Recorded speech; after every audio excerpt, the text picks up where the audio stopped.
Hello guys, कैसे हो आप सब लोग। तो गाइस, आज मैं बात करने वाली हूँ अमन बैसला के ऊपर। अब तक आप लोगों को पता चल ही चुका होगा वैसे कि अमन बैसला कौन है। अगर नहीं पता तो मैं बता देती हूँ आपको थोड़ा बहुत। तो गाइस, अमन दिल्ली बेस्ड बिजनेसमैन थे। ये 22 साल के थे और जैसे कि ये अब हमारे बीच में नहीं रहे और मैं नहीं चाहती दिल से, मतलब कि कोई भी अपने साथ ऐसा करे, कोई भी इस लेवल पे मजबूर होए कि उसको ये स्टेप लेना पड़े। क्या हम लोगों के अंदर से इंसानियत बिल्कुल जा चुकी है। देखो, मतलब पहली बात तो यह है कि कोई भी इंसान मरता एवी नहीं है। मतलब यार, मुझे अपनी लाइफ कितनी प्यारी है और सब में देखती हूँ सबको अपनी लाइफ कितनी प्यारी होती है। हमारे को हल्की सी चोट भी लग जाती है, हम कितने परेशान हो जाते हैं कि चोट लग गई, ये हो गई। तो मतलब अगर कोई बंदा मरने का स्टेप ले रहा है तो मतलब वो बहुत बड़ा स्टेप ले रहा है। मतलब उसको कोई चीज उस लेवल तक हर्ट कर रही है कि वो बंदा यहाँ तक सोच रहा है, ठीक है। और उस चीज का कोई सोल्यूशन नहीं है, क्योंकि अगर जैसे हमारी लाइफ में कोई प्रॉब्लम्स आते हैं तो हम सोचते हैं ना कि इसका ये सोल्यूशन निकाल लिया जाए, ठीक है, ऐसे कर लिया जाए। बट अगर किसी चीज का सोल्यूशन नहीं निकल रहा तो चलो ठीक है, फिर भी ये स्टेप तो हमें लाइफ में कभी भी लेना ही नहीं चाहिए, क्योंकि हर चीज का सोल्यूशन वैसे होता है। बट जैसे कि अमन ने बोला कि मतलब कि जो जो जिस सिचुएशन से वो जूझ रहा है उसका कोई सोल्यूशन ही नहीं है, तो ये किसकी गलती है? ये हमारी सोसाइटी ऐसी है या फिर हमारे रूल्स ऐसे हैं कि उस बंदे को कोई सोल्यूशन दिखा ही नहीं। मतलब क्या हम लोगों के अंदर से इंसानियत बिल्कुल ही खत्म हो चुकी है? क्या कोई इंसानियत बची नहीं है? मतलब वो इतना सही बंदा था, मतलब वो अपनी दोस्त की हेल्प करने के लिए इतना आउट ऑफ द वे गया, ठीक है। उसने उससे पहली बारी पैसे मांगे, कोई बात नहीं, दोस्त ही दे दिए, ठीक है। उसने उससे दूसरी बारी पैसे मांगे कि मेरे पापा की तबीयत खराब है, और चलो बंदा, अब किसी की भी तबीयत खराब होती है ये सोच के हर कोई दे देता है, ठीक है। तुम फिर से उससे पैसे मांग रही हो, वो तुम्हें फिर भी दे रहा है पैसे। तुम उससे तीसरी बारी पैसे मांग रही हो, वो तुम्हें तीसरी बारी भी, उसके पास खुद गुंजाइश नहीं बची, बट तुम उसको बहाना ही ऐसे मार रही हो कि सुमित गोस्वामी के पापा की तबीयत खराब हो गई है, ठीक है, और वो हॉस्पिटलाइज हैं।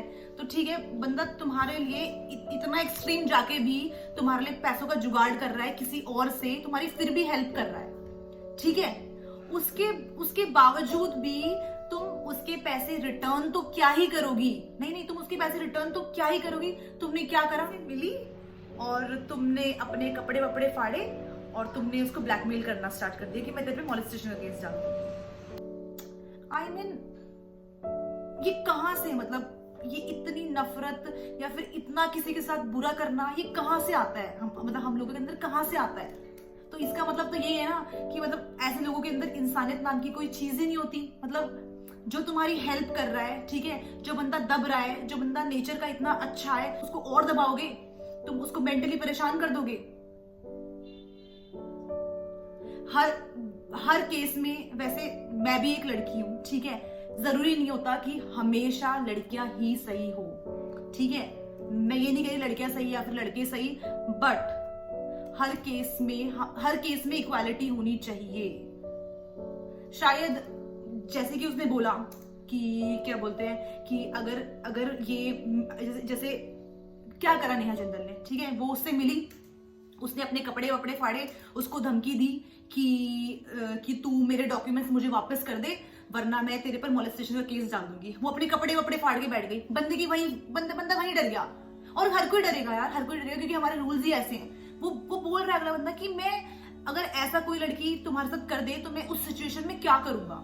मतलब कोई भी क्या करेगा सीरियसली। अगर वो केस होता, ठीक है, अगर वो केस उस टाइम पे बाहर निकलता तो 101% है वो हमारी जनता उसी को ही गलत मानती और लड़की को सही मानती। बल्कि ऐसा नहीं होना चाहिए, ये चीज चेंज होनी चाहिए, ठीक है। मतलब इक्वल राइट्स होने चाहिए। मतलब ये नहीं कि लड़की है तो ज्यादा राइट्स मिल रहे हैं। आजकल मुझे लगता है फेमिनिज्म का लोग बहुत गलत तरीके से इस्तेमाल कर रहे हैं, जो कि नहीं होना चाहिए। और उन सब चक्रों में ऐसे मासूम लोग फंस रहे हैं, ठीक है। चलो इनका केस तो सामने आ गया, ठीक है, वरना तो डेली कितने इंसिडेंट ऐसे होते होंगे जो सामने भी नहीं आते होंगे। वो तो इस बंदे ने चाहा कि वो सबको बताए, ठीक है, ताकि आगे से किसी और लड़के के साथ ऐसा ना हो।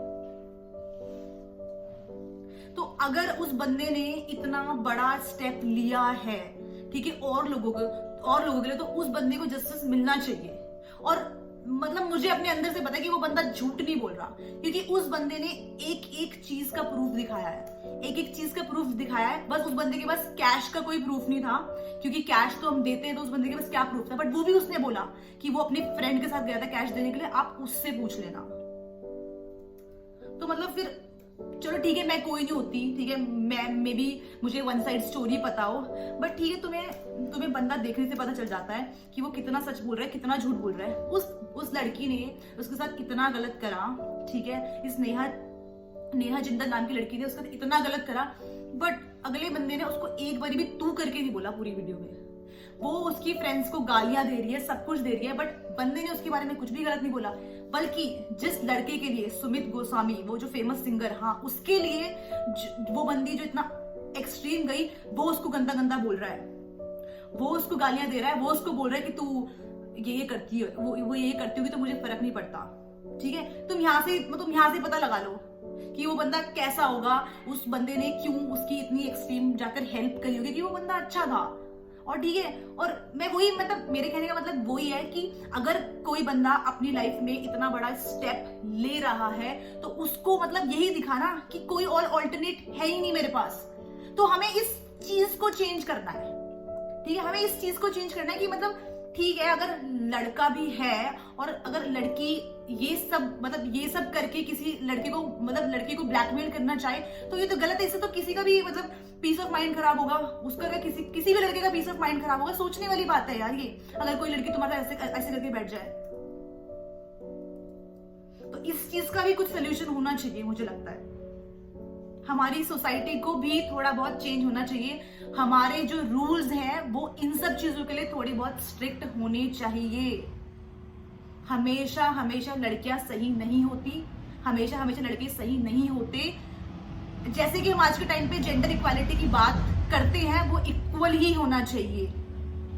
ये नहीं कि अगर लड़की बोल रही है या फिर वो रो रही है तो वो सही है, ऐसा नहीं होता। मैंने अपने आसपास देखे कितने लड़के, मतलब कोई भी लड़के अपने कभी गम नहीं दिखाते, ठीक है, क्योंकि शुरू से ये है कि लड़के बहुत स्ट्रांग होते हैं। और मतलब जो मैंने अमन की भी वीडियो देखी, उसमें वो बंदा दिख नहीं लगे, वो परेशान होगा, बट वो अंदर से कितना परेशान होगा वो हमें पता चल चुका है। सोचो, वो बंदा इतना परेशान था, बट वो बंदा फिर भी ये बात अपने घर में नहीं बता पाया। क्यों? क्योंकि हम बच्चों को तो यही लगा रहता है कि अगर हमारे पेरेंट्स को कहीं से पता चल गया, या फिर अगर हमने भी उनको बता दिया, तो क्या पता वो हमारी बात पे ट्रस्ट ना करें। बल्कि ऐसा नहीं होना चाहिए। मतलब मुझे पेरेंट्स से भी रिक्वेस्ट है कि माँ बाप और बच्चों के बीच में ऐसा कंफर्ट लेवल होना चाहिए कि मतलब कि ये नहीं कोई तीसरा बंदा बोल रहा है कि मैं तेरे घर में बता दूंगा तो तू देख ले और तू फिर उससे डर जाओ। नहीं, हमें बोलना चाहिए कि भाई तू बता दे, कोई बात नहीं, चाहे कोई ना समझे, बट मेरे माँ बाप मुझे समझते हैं, वो मेरी साइड जरूर लेंगे। इस लेवल का कंफर्टेबल माँ बाप और बच्चों के बीच में होना चाहिए। तो आई थिंक अगर इस लेवल का कंफर्ट होगा तो इतने एक्सट्रीम केसेस कभी भी नहीं होंगे। मतलब फिर बच्चा कभी इतना एक्सट्रीम केस कभी सोचेगा ही नहीं। क्योंकि ठीक है, हमें लगता है कि माँ बापों को कुछ नहीं पता, ठीक है, हम बच्चे ऐसे सोचते हैं, बट नहीं यार, उनको लाइफ का एक्सपीरियंस होता है, ठीक है, उनको पता होता है कि कौन सी चीज कैसे करके कैसे डील करनी है। तो अगर आज शायद अमन ने भी अपने घर पे ये चीज डिस्कस करी होती तो आज ये ना होता, उसके पेरेंट्स उसके सपोर्ट में खड़े होते और कुछ ना कुछ स्टेप जरूर निकल जाता।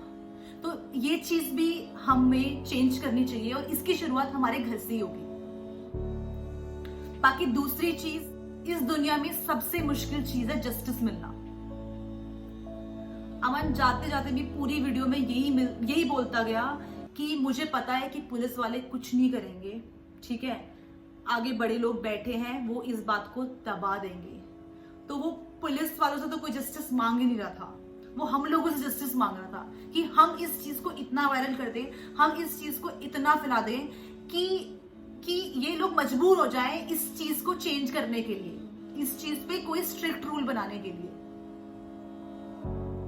क्योंकि हम सबको पता है कि कोई कहीं से कोई हेल्प नहीं मिलती, कोई कोई इस चीज को सीरियस नहीं लेता। आप चलो ये सब चीजें छोड़ो, आप अगर हम एक बड़े लेवल का केस देख लें, आप सुशांत सिंह राजपूत जी का ही केस देख लीजिए। ठीक है, उसके लिए इन्वेस्टिगेशन चल रही है, बट क्या हो रहा है, केस घूम फिर ही रहा है, कोई सोल्यूशन उसका अभी भी नहीं निकल रहा। चलो ठीक है, वो तो बड़ा लेवल का केस हो गया। ये अभी आप छोटे लेवल पे देख लो। ठीक है, मनीषा के साथ क्या हुआ मनीषा के साथ। ठीक है, पहले इतना गलत हो गया उसके साथ। ठीक है, उसके बाद उसकी माँ की मैंने वो रोती हुई वीडियो देखी, वो कह रही है हमारे साथ इतना गलत हो गया, एटलीस्ट हमें हमारी बेटी की बॉडी तो दे दो, एटलीस्ट हम उसका अंतिम संस्कार तो कर ले। बट सोचो, उसकी बिना परमिशन के ही उसकी बॉडी जला दी। ये कर रहे हैं पुलिस वाले। ऐसे मिलेगा हम लोगों को जस्टिस? ऐसे मिलेगा क्या जस्टिस? तो सोचो, मतलब कितनी गलत चीज हो रही है। इसलिए उस बंदे को भी पता था कि कहीं से पुलिस वालों से कोई जस्टिस नहीं मिलने वाला, जो भी कर सकते हैं हम ही कर सकते हैं। और इतना मुझे पता है कि हम लोगों के अंदर बहुत पावर है, हम चाहे तो कुछ भी कर सकते हैं। आप अभी रिसेंट का टॉपिक ही देख लो, ठीक है, बाबा का ढाबा का। एक दिन में हम उस गरीब के शक्ल में मुस्कान ले आए, तो हम कुछ भी कर सकते हैं, मुझे लगता है। तो गाइज, एट द एंड मेरी आप लोग सब लोगों से यही रिक्वेस्ट है कि इस जस्टिस फॉर अमन बैसला को फैलाओ प्लीज। मेरी वीडियो भी शेयर करो, ठीक है, पहुंचाओ आगे तक, लोगों तक पहुंचाओ, ताकि लोगों को पता चले कि क्या चल रहा है।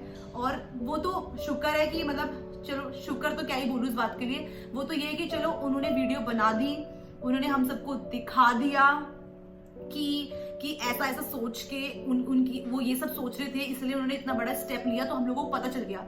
वरना कितने केसेस तो हमें पता भी नहीं लगते होंगे। बाकी बस मुझे यही सब बोलना था, यही सब बातें मेरे मन में चल रही थी। मैं उस बंदे की वीडियोस देख के बहुत ज्यादा डिस्टर्ब्ड हो गई थी कि वो इतना, मतलब उस बंदे की इंटेंशंस यही थी कि ये सब तक पहुंचे और उसको जस्टिस मिले। तो मेरा वीडियो बनाने का मेन पर्पस ही यही था, जो मेरे मन में था वो मैं आप लोगों तक पहुंचाऊं। बाकी मैं मिलती हूँ फिर नई वीडियो के साथ। Bye bye.